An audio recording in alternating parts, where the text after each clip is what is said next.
Hey guys, it's Jamie here, and earlier today I was in my favourite charity or thrift shop because it's very, very cheap, and I saw this, and when I bought it everyone said, oh, you got a red kitchen, and I thought, no, but I know what I'm going to do with this. So it's a big piece of wood, cost me 75 pence, which is around $1. It's already got its hanging thingy, and we are going to take art journaling techniques and transfer them onto here. I'm going to start how I always start, which is with some Mod Podge, which is glue. Oh, that's quite watery, didn't mean to start quite like that. Here I have some bits of paper, just old dictionary page, old music score, and scraps from our winter forest kit because I've been using it for projects. I am simply going to rip pieces off and cover this. I'm not going to think too much about this bit because often my pieces get completely and utterly covered up anyway. So really, I just want a base down. I like torn edges. Sometimes I like straight, but generally I like torn. And because this would hang on a wall, I will be wrapping round patchwork things in, a bit like you would for a masterboard. I'll get some book page as well. So I go over the top, partly because it helps coat the top layer, partly because it helps also push it down. When you go around a corner, sometimes you do need to smooth it around that corner. The music score here, some of it I will put upside down. Lots of overlapping going on. This is also a way to use up your scraps. We'll continue until this is covered. Next stage for me, now this is dry and covered, is the white gesso stage. As you can see, white gesso is a bit translucent, but I will just be going over this quite roughly, over the front, sides. I don't know if it will take with the hearts because they have been varnished and I haven't sanded them down, but we can try it. Also along these sides. It doesn't really matter if this goes on unevenly because we'll be doing more treatments and processes. I have some clear gesso, which I'm just doing to add to the white as a primer. Put this on again everywhere that's been painted. I've cut some die cuts here in a bluey colour card, and what I'm going to do is take some white gesso. I'm not sure if I'm using all of these, by the way. A makeup sponge, cheap one from Primark, I'm pretty sure this was, and I'm sponging over the die cuts with some of the white gesso. Not so they're fully covered, so you still see a little bit of blue, but they're not snow as such, so that you can see some of the blue. I also found this piece of paper, which is Stamperia Blue Lands. Though it's a different shade, it's still in the blues. I might use this in the corner. It would make quite a big lamp, so it almost becomes a focal point around this. Obviously, we've got the heart shape that we want to try and avoid. We could do it up and put a hole and kind of manipulate the knot into that by slitting there as an idea. I think that works. I'm definitely putting that down, which means I need my Mod Podge. While that's drying, I can think about where or if we want to use any of the paper. Also got a frame from the winter forest kit, and I've got the negative space of the die cuts. We could balance that with this so that you get this colour coming over here. I think that might work. Do I want to put another piece of that in this corner? I'm not 100% sure on that one, because I do have other things I was thinking of doing, but again, these might wait to another project, because I did have this trellising. Let's have a look at the overall composition. Will it benefit from having another piece of wall going up or not?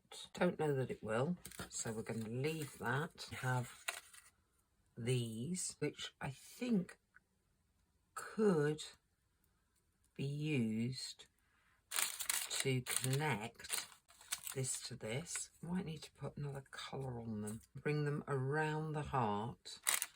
Yeah, I do think we need another colour on those. I'm going to look at my inks. I have one called Stormy Sky. Dab over this with the Stormy Sky. How that is going to work with the colours that are on there. Certainly going to help make it different to the trellising. Yeah, that's nice. I'm going to dye up the others, then we'll place them. I haven't used all of them. I've placed them so some of the leaves are going up the trellising from this base, and that you've got that fleur-de-lis there and some more leaves to connect the two sets of leaves. I did a bit of extra paper up here, and I'm very, very tempted to add a tiny bit of that swirl as well. Before I go any further, I'm going to take this makeup sponge and the white gesso and start to bring the white gesso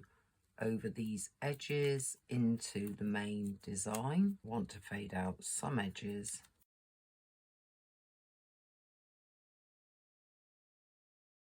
Where I've already trimmed along some of these edges, I'm now going to take a very strong nail file and rough that up.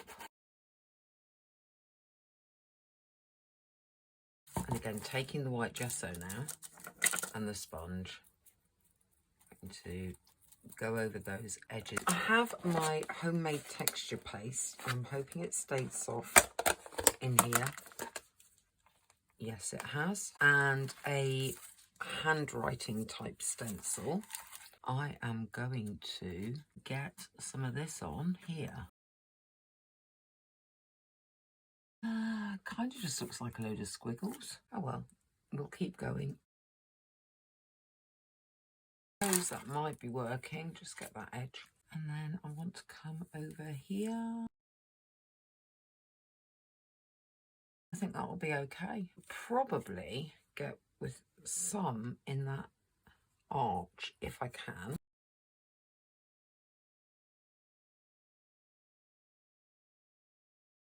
Now I have some pouring acrylics.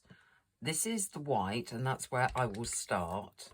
I'm going to use the lid of the jar that I was using from the gesso and add some of that to here. I'm going to add a bit of a pale colour, possibly the silver grey, and a touch of water and mix that down.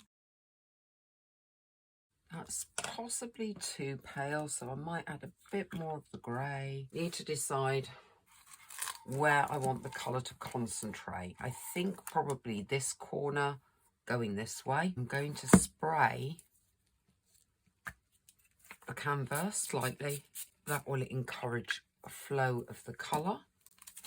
Tilt it, get some colour and add it, and then hopefully we can get a bit of a flow going. Might need a bit more water on that. Give that a spray and get it to start to flow.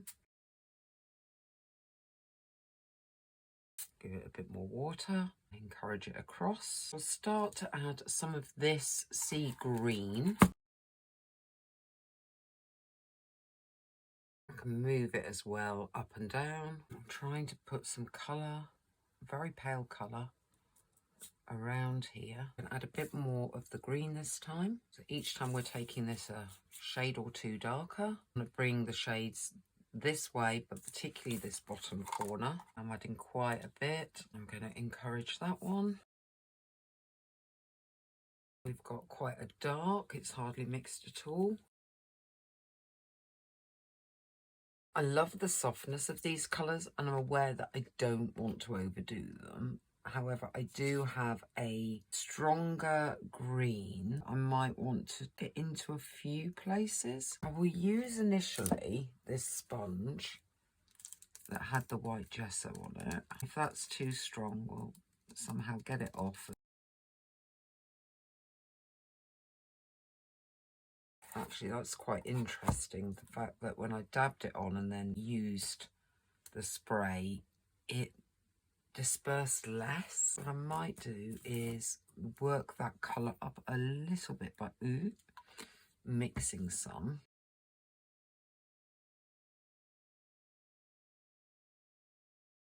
Try and highlight over some of these bits. Once this top was dry, all I did was take the leftover paint from here and smush it round the sides with a sponge. So not neatly done, quite deliberately. We have lost a lot of this blue, and I do have these blue flowers and the blue butterfly, and I may use those. I've also got some dried or fake flowers. Some of these actually do reflect the colours that have been used. Make it sort of 3D-ish. I don't even know what that is. It feels like seaweed. Too pale. Along this base bit, I create something along here. Let's get a silicone glue.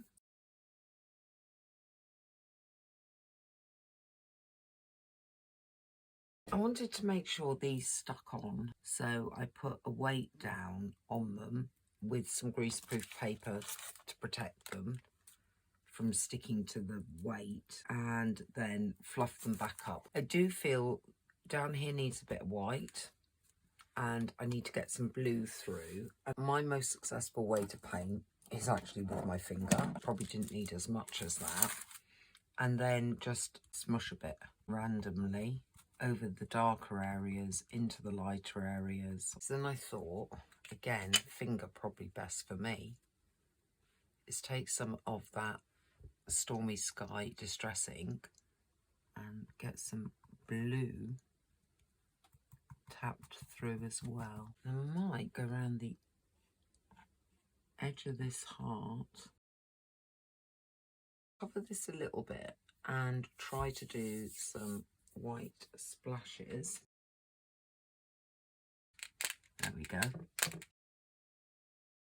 I feel like I want to, without getting that too strong, bring that back out a little bit. I'm wondering if I can actually do that with a Stabilo rather than paint.